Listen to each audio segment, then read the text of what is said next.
the message of today to a conclusion, let me point out something about Jacob and then something about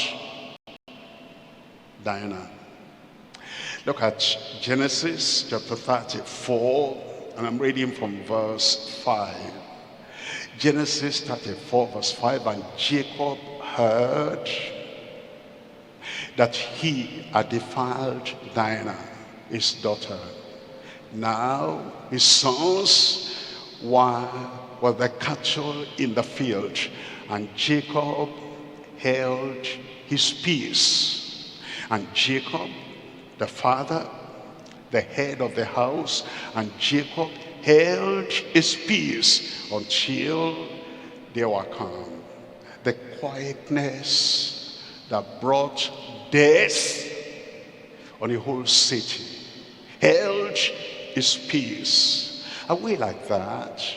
As we're growing older, we hear of things happening in our family by your daughter, to your daughter, and you're so weakened by age, weakened by prayerlessness, weakened by fear, that Jacob held his peace. He couldn't talk, and he didn't talk.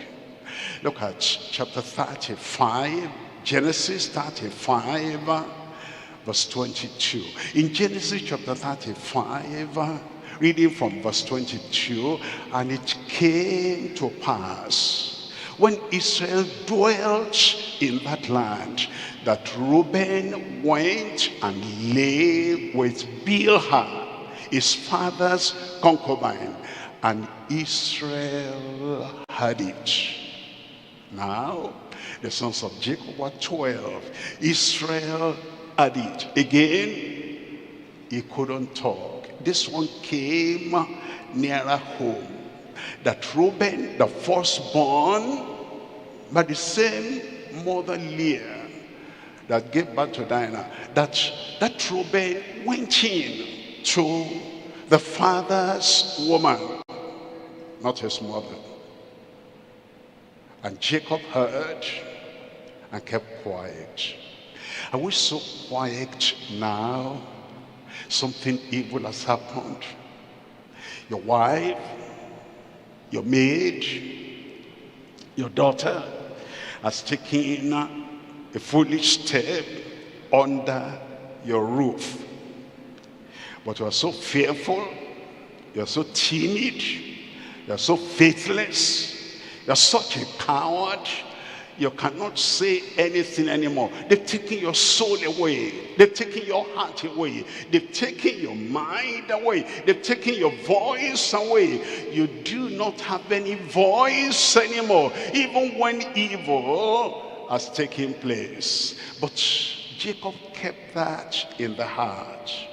He couldn't talk. Now, when he knew he was going to die, and that no matter what he do now, dying, he will die. Even if Reuben got angry and did anything to kill him, come and kill me, I will die in any case. He now said in Genesis chapter 49, verse chapter 49, I'm reading from verse 3. In Genesis chapter 49, verse 3, Reuben, thou art my firstborn, my might, the beginning of my strength, the excellency of dignity, and the excellency of power. Look at verse 4. In verse 4, unstable as water, thou shalt not excel, because thou wentest up to thy father's bed, then defilest thou it. He went up to my couch. You know, Jacob, why didn't you talk at that time and allow this young man to repent?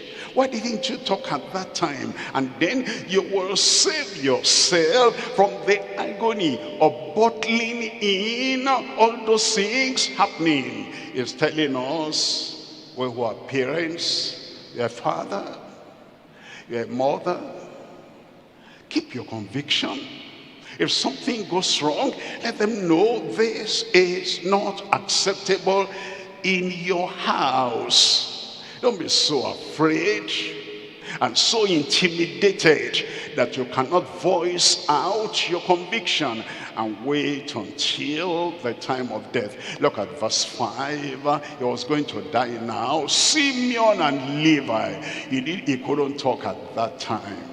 He couldn't raise his voice and say, this is wrong. He was going to die now, so he said, Simeon and Levi are brethren. Instruments of cruelty are in their habitations. Look at verse 6. In verse 6, O my soul, come not thou into their secret, unto their assembly mine honor be thou not united. For in their anger they slew a man, and in their self-will they dig down a wall. Now about Dinah, very quickly, we're going to finish now. Number one, Dinah's walk, will, and ways.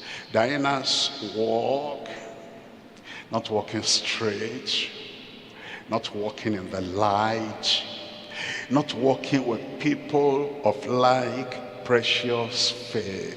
Learn a lesson from that. Number two, dangerous wandering.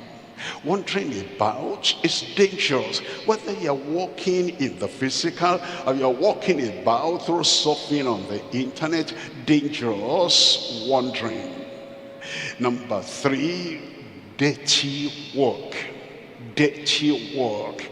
That you're walking and where you're going to and what you're doing there, what you're looking out there for, dirty work. Not only that, deliberate waywardness. That somebody is wayward. The father cannot control her. The mother cannot control her. Even these Simeon and Levi could not control her. They never said anything to her. Why did you wander away? Why did you stay there? Why didn't you cry out? Deliberate waywardness. Number five, defiling worldliness. The heart, the mind that loves the world, and that now defiles them. Depraved will. The will that is depraved, that cannot say, this way is not good. This will is not good. If I'm going to will something, let it be something good and profitable. Deadly weakness. There was weakness in her life, and that weakness was deadly. It caused the death of Shechem, of Hamor, and of the men of that city. And it caused the curse that came upon her brothers, upon Simeon and Levi. Deadly weakness. Divine warning. Everything we've learned today gives us divine warning. See the way they have gone. God will give you grace.